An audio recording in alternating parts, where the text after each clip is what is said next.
Jamaah sekalian, pembersih dosa berikutnya di alam barzakh, ini mungkin Anda nggak bisa bayangkan. Pembersih dosa berikutnya di alam barzakh adalah hadiah amal.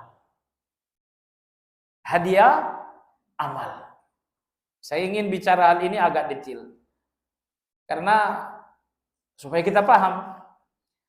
Yang dimaksud dengan hadiah amal, Anda lakukan satu amal tanpa diminta orang lain. Anda lakukan satu amal untuk orang lain tanpa diminta. Kalau misalnya saya minta Anda lakukan amal untuk Anda, itu bukan hadiah, itu wasiat. Misalnya saya katakan, wahai fulan, setelah nanti saya meninggal, tolong kamu bantu fakir miskin bernama fulan bin fulan. Lalu Anda membantu fakir miskin yang dimaksudkan, ini namanya wasiat, bukan hadiah. Nah, adapun hadiah amal, ketika Anda lakukan satu kebaikan atas nama seorang yang telah wafat tanpa permintaan. Misal, Anda berikan uang kepada satu panti asuhan, Anda bilang ini atas nama fulan bin fulan. Padahal fulan bin fulan nggak pernah pesan. Ini dinamakan hadiah amal. Dalam Madarijus Salikin, Imam Ibnu Qayyim menyebutkan 3 tingkatan hadiah amal. 3 tingkatan hadiah amal. Kalau mau dirangkum silakan saja, tapi di rangkuman saya udah kirim. Baik. Hadiah amal yang paling tinggi, hadiah amal yang disepakati dan diijma'kan boleh. Diijma'kan boleh. Dan itu 2. Apa itu? Sedekah, yang kedua adalah doa. Itu diijma'kan ulama. Hadiah amal berupa sedekah atas nama orang meninggal, hadiah amal berupa doa untuk orang yang meninggal. Ini hadiah amal diijma'kan boleh. Siapa yang ngomong ijma'? Ini Ibnu Qayyim. Di mana? Dalam kitab Madarijus Salikin. Dan dia mengutip dari Imam Ahmad rahimahullahu ta'ala.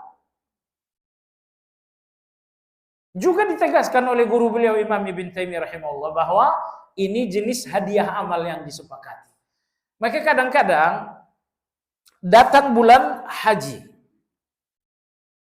Lalu seseorang berkata, saya berkorban atas nama orang tua saya, boleh atau tidak? Pertanyaannya, korban ini kategori sedekah bukan?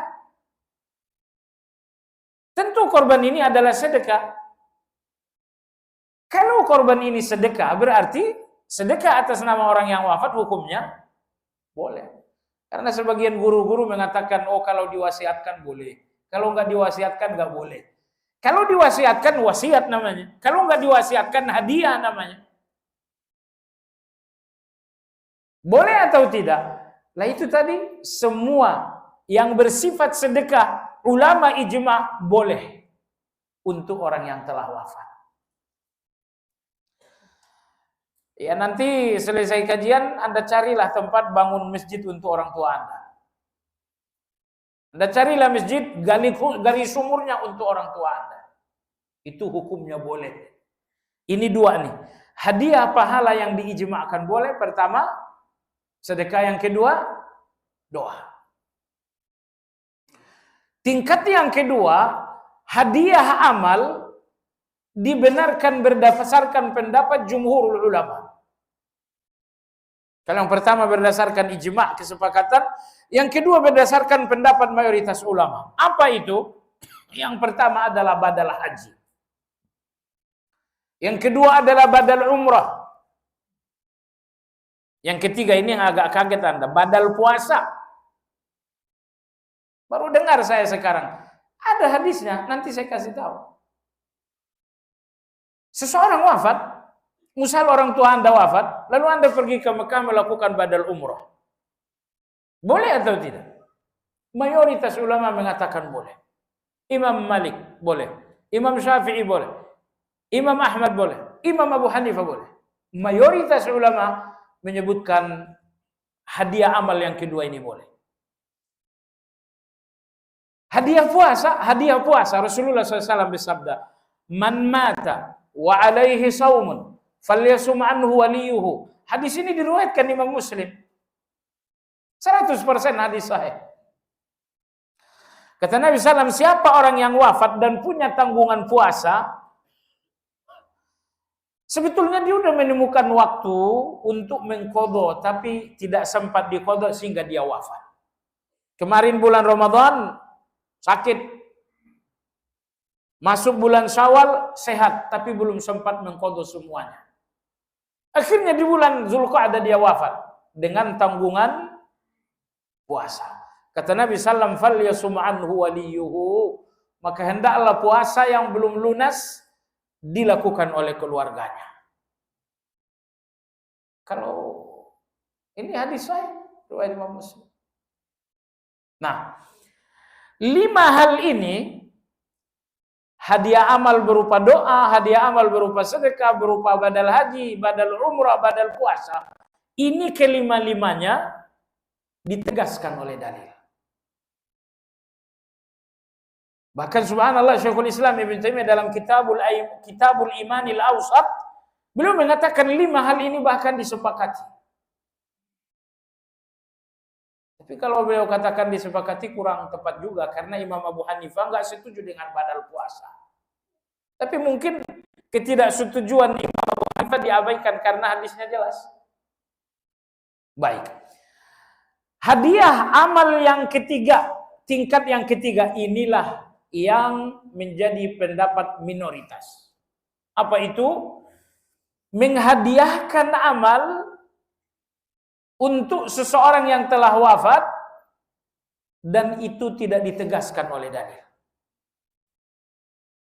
Misal, saya kirimkan dulu Fatihah untuk fulan yang wafat. Saya bacakan dulu Al-Quran atas nama ayah saya yang wafat. Nah, apa ada dalil hadiah tilawah untuk orang wafat? Enggak ada.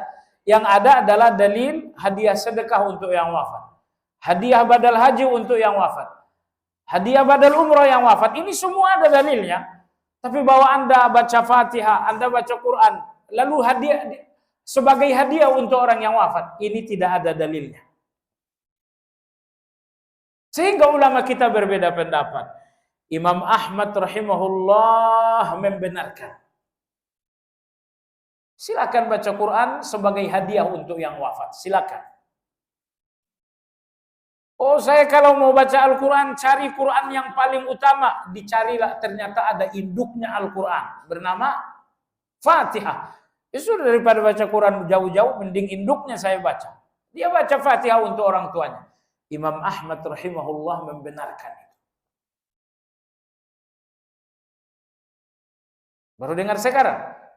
Alhamdulillah Anda dengar. Tetapi 3 imam, Imam Abu Hanifah, Imam Malik, Imam Syafi'i, ketiga imam ini enggak setuju. Ketiga imam ini mereka menolak melakukan qiyas. Imam Ahmad rahimahullahu ta'ala beliau mengatakan, samakah ibadah-ibadah yang tadi ditegaskan dalil dihadiahkan dengan ibadah-ibadah lain yang tidak ditegaskan dalil? Kalau sama, jangan dibedakan. Tapi kalau memang beda, jangan disamakan. Baik, saya hadiahkan sedekah untuk yang wafat. Saya hadiahkan badal haji untuk yang wafat. Oh, itu dalil membenarkan itu. Baik, samakah apabila baca Quran saya hadiahkan juga? Pertanyaannya di mana samanya? Badal haji ibadah, baca Quran ibadah. Sama atau tidak? Dari segi prinsipnya sama. Badal haji, badal umrah adalah ibadah. Tilawah adalah ibadah. Maka kalau memang sama, jangan bedakan. Sini boleh, ini enggak boleh. Lah, kenapa dibedakan kalau memang sama? Menurut Anda sama atau enggak? Di sini nih, badal haji boleh, setuju kan? Badal haji ibadah, hadiah untuk orang yang wafat, hukumnya boleh. Menghadiahkan, ini menghadiahkan badal hajinya yang boleh atau menghadiahkan ibadahnya yang boleh? Kalau Anda berpendapat yang boleh adalah hadiah badal haji, berarti yang lain enggak boleh. Tapi kalau Anda mengatakan hadiah ibadah adalah boleh, berarti baca Quran juga boleh. Nah, jemaah sekalian, disinilah letak perbedaan itu. Menghadiahkan amal yang tidak ditegaskan oleh dalil. Apakah boleh atau tidak? Imam Ahmad mengkiaskan. Menyamakan. Ini ibadah, itu ibadah. Sama-sama ibadah. Kalau sama ya jangan dibedakan. Adapun jumhur ulama mengatakan sama-sama ibadah tapi bentuknya berbeda. Di mana bentuknya? Sedekah untuk orang yang wafat boleh, karena sedekah ini bukan ibadah fisik. Sebagaimana jual beli, Anda boleh berwakil kepada orang lain, karena ini adalah ibadah harta. Badal haji dan badal umrah, walaupun ibadah fisik, tapi di situ ada ibadah harta juga. Intinya 3 ulama kita, Imam Malik, Abu Hanifah, Imam Syafi'i mengatakan, pada prinsipnya sama tapi bentuknya berbeda. Ini ibadah sama tapi ini bentuknya beda, ini bentuknya beda. Apa bedanya? Tilawah itu ibadah yang murni ibadah fisik. Sehingga yang dituntut adalah pemilik fisik. Itu pendapat mayoritas ulama. Ya Anda sih terserah ikut yang mana aja. Kalau saya ikut jumhurul ulama. Saya tidak ikut, tapi orang yang masih melakukan hadiah pahala, saya katakan orang ini tidak mengikuti hawa nafsu. Dia mengikuti seorang ulama yang bernama Imam Ahmad rahimahullah ta'ala. Asal bunyi, bukan asal bunyi, ada referensinya. Referensinya adalah kitab Madarijus Salikin. Referensi kedua adalah Majmu' Fatawa Ibn Taimiyah. Referensi ketiga, Kitabul Iman Ibn Taimiyah rahimahullah ta'ala. Pendapat kalau ada referensinya berarti itu ilmiah. Yang bahaya kalau ada pendapat nggak ada referensinya. Nah, jamaah sekalian yang saya hormati, ini beda pendapat. Beda pendapat. Jadi bukan beda iman. Bukan juga beda akidah. Kalau Anda dengan Khawarij, beda akidah tapi bukan beda iman. Kalau Anda dengan Nasrani, beda iman. Nah, apa yang kita bicarakan ini adalah beda pendapat. Jangan sampai beda pendapat, lalu Anda polarisasi seakan-akan beda akidah. Manhaj kamu beda. Kok bawa-bawa manhaj kamu, ini kan beda pendapat. Kalau memang perbedaan kita perbedaan akidah, ya sudah, itu namanya perbedaan manhaj.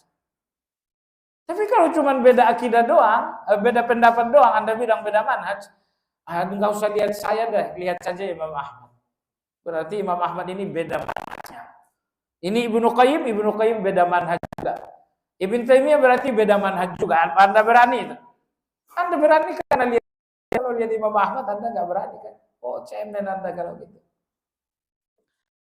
Yang saya tegaskan ini mohon diperhatikan, karena di kalangan orang-orang ngaji mereka nggak membedakan mana beda pendapat dan mana yang beda manhaj.